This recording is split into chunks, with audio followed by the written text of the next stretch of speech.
Hi, we're Ben and Peter, and here is what happened at E3 2019.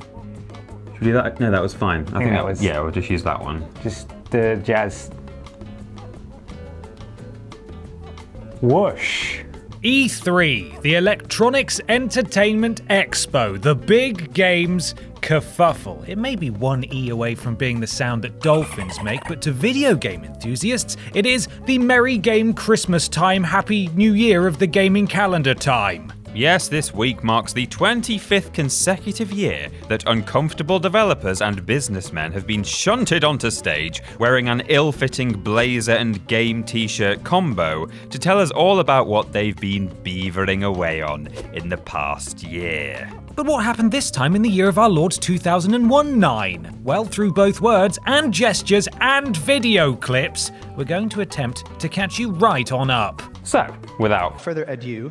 No, excuse me. You cannot say that. Adieu means farewell. You're a in trained French, actor. What? And also goodbye in Old English. Well, That's not. There's a adieu. It's like adieu. Shakespeare. What are you talking about, Rob? You idiot! Can't cope with this anymore. Stupid. So, are you sitting comfortably? No. Well, let's begin, as all great stories do, with EA. Could be behind Is it going to be us. behind us? I don't know. It probably is not. EA were among the several big names that decided to go rogue and do their own thing this year, and this being EA, of course, they wanted to spoil the build-up and start a day early, a bit like a group of moody teens who decide to sack off prom night in favour of hosting their own cooler party. In true EA fashion, though, they turned what should have been an intimate venue into a shouting match between hosts. Greg Miller, can you please stop shouting over people's answers? Just dial it down! The big story, of course, was Star Wars Jedi Fallen Order, set for release on the 15th of November this year. We were treated to almost 15 minutes of gameplay, and it was okay. Kind of. It was okay. Fact is, Titanfall developers Respawn couldn't resist throwing in a wall run almost immediately, with traversal mechanics gracefully borrowed from the likes of Uncharted, Assassin's Creed, and Prince of Persia. Then again, they did have a nice double jump.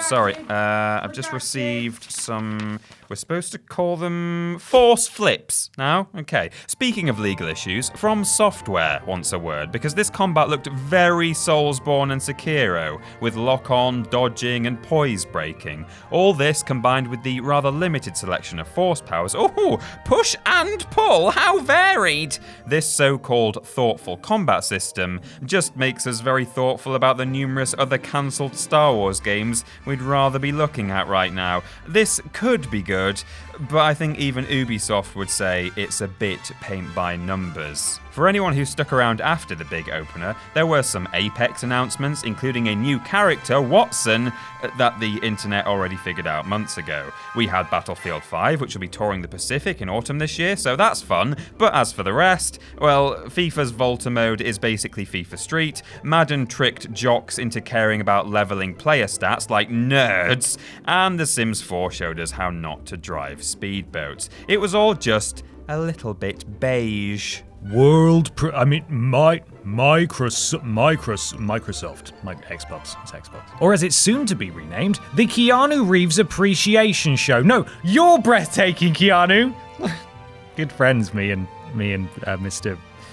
Reeves. So Ted of Bill and Ted fame looked genuinely excited to be there, which is a rare thing indeed for any celebrity E3 appearances. The fact that this was the highlight of the show, however, says a lot. Microsoft had a whole bunch of games to get through, and we tried our best to keep up. Honest. Obsidian Entertainment's The Outer Worlds, one of the more exciting new IPs, kicked things off, and we got a release date, the 25th of October, 2019. Excellent! Gameplay looked alright too, so that's something, and thankfully, that trend would continue with Cyberpunk 2077. John Wick didn't come all the way here for nothing. Oh, it's another story trailer. Still, 16th of April 2020. Hey, look! Gears 5, coming out on the 10th of September. That's soon. Surely there's an actual demo. Oh, all right. Maybe not, although if someone could check on the 3 WWE wrestlers living under the stage, that'd be great. I just want to make sure they can get out. We're worried they still might be there. Okay, Halo Infinite, here we go. Looks visually stunning, but of course no gameplay. Okay, fine. But we do know that this will be a launch title for the upcoming new Xbox console, Project Scarlet, officially announced after more leaks. And this should have been huge news, with promises of fast-loading SSD, 8K resolution, and up to 120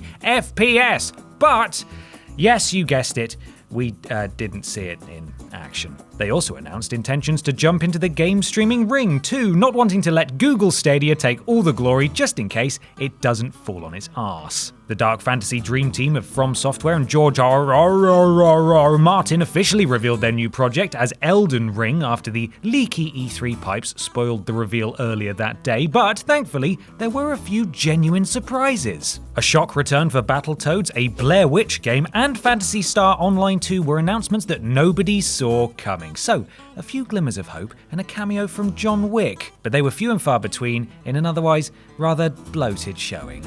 Bethesda. She's actually really nice, Beth. Is she? Yeah. We are all Bethesda, or so we reminded every 10 minutes with multiple unconvincing community pieces. Just shut up and show me Starfield! The glitchy mutated elephant in the room, of course, was addressed early, as Todd Howard mentioned Fallout 76 having a lot of difficulties at launch and a lot of well-deserved criticism. In fairness, they didn't shy away and announced their intentions to stick with the game post-launch, with the big announcement being the Wastelanders update.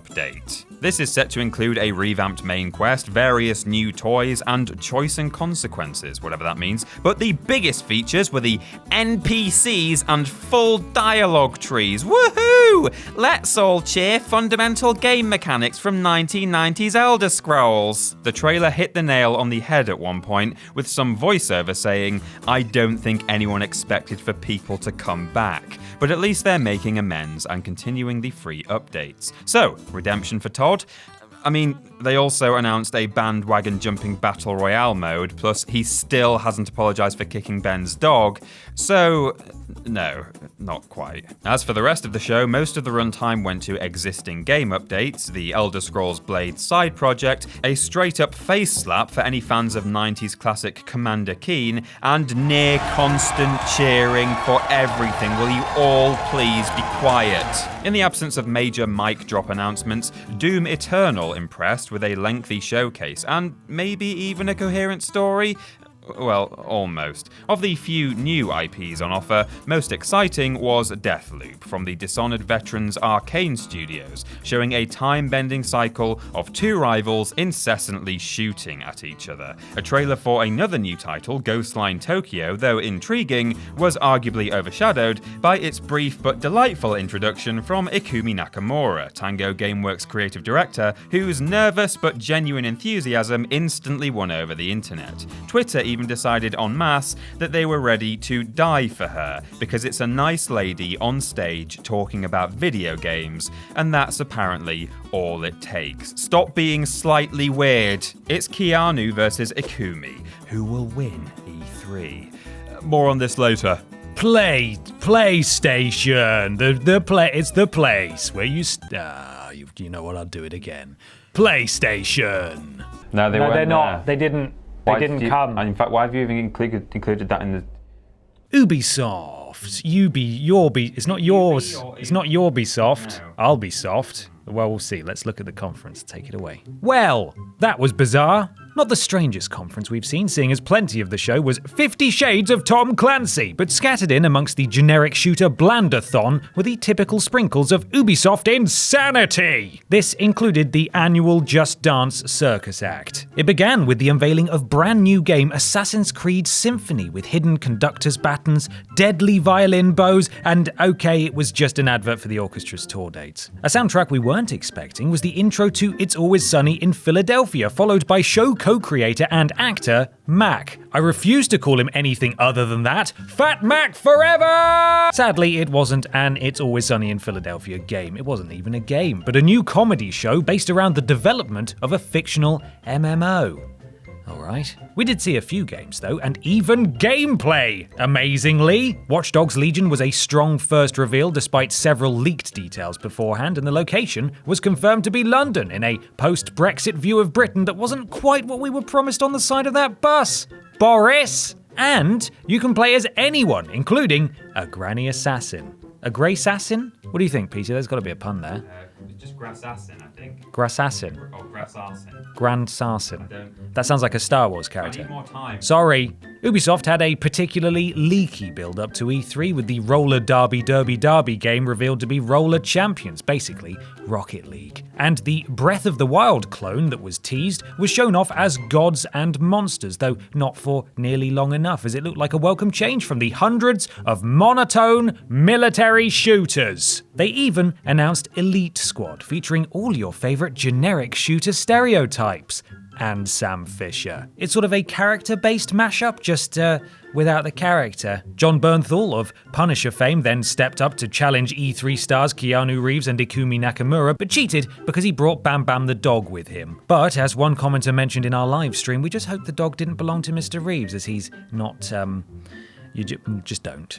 Squeenix. Square Enix. Welcome to E3 Remastered! Rather than bringing new games to the biggest industry event of the year, Square Enix decided on a bold tactic of showing us games that already existed. Okay, so many of these Squeenix re-releases looked promising for existing fans, and one in particular, this being an actual remake, stole the conference from the start as soon as we saw a familiar-looking menu screen. The Final Fantasy VII Remake was shown off after a very long wait, and we kind of understand what took so long in a way, because it looks absolutely stunning. After some recognisable moments seen in super high definition future vision, we were also treated to an in-depth combat showcase with a mix of real-time and slightly turn-based. It's not really turn-based, was it? It was just sort of slowed down. ATB. Yeah, that's in photosynthesis, isn't it? Or something, yeah. Yes, the new remake is still episodic, with the first one releasing on the 3rd of March 2020, with an estimated 2 Blu-ray discs worth of content. So just when everyone else is ditching the disc, Squeenix is doubling down. Other confirmed re-releases include Final Fantasy VIII,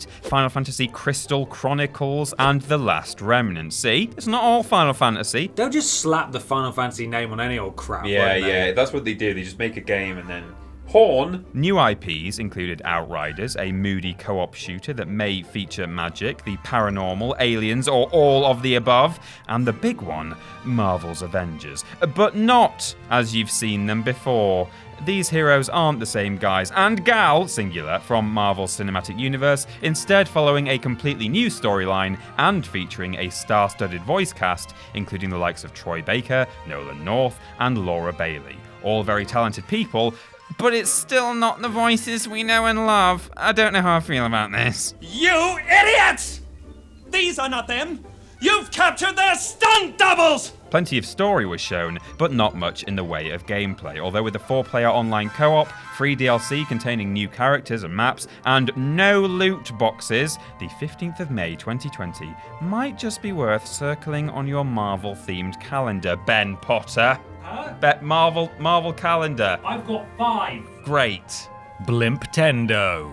Considering Nintendo blurted out one of their biggest reveals a week before E3 during their Pokemon Direct showcase, everyone was wondering what they had left in the plumber-sized pipeline. What could possibly top the home console Pokemon Sword and Shield? Details on Metroid Prime 4, maybe?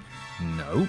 Not this year, but we got a very brief confirmation that they're working on a Zelda sequel to Breath of the Wild, which is good to know. Oh my god, I don't like it! Plus, there was a Bowser joke about Nintendo's new president of America, Doug Bowser. Well, it was bound to happen eventually. It was certainly one of the stronger showings this year, but like the other conferences, Nintendo's show lacked real industry-shaking bombshell announcements. But at least it was, direct. Various fandoms had plenty to cheer about, with one of the biggest reveals being the new island-themed Animal Crossing, confirmed for the 20th of March 2020. Animal Crossing New Horizons will let players arrange a lovely deserted island getaway package, and enjoy a Castaway cosplay that's less and more, Wilson, would you like a lovely deserted island getaway beer? Feels bad to be The Sims 4 right now. Luigi's torturing himself again. Look, this time exploring a haunted hotel, which is also a mansion, but apparently busting makes him feel really, really good. So good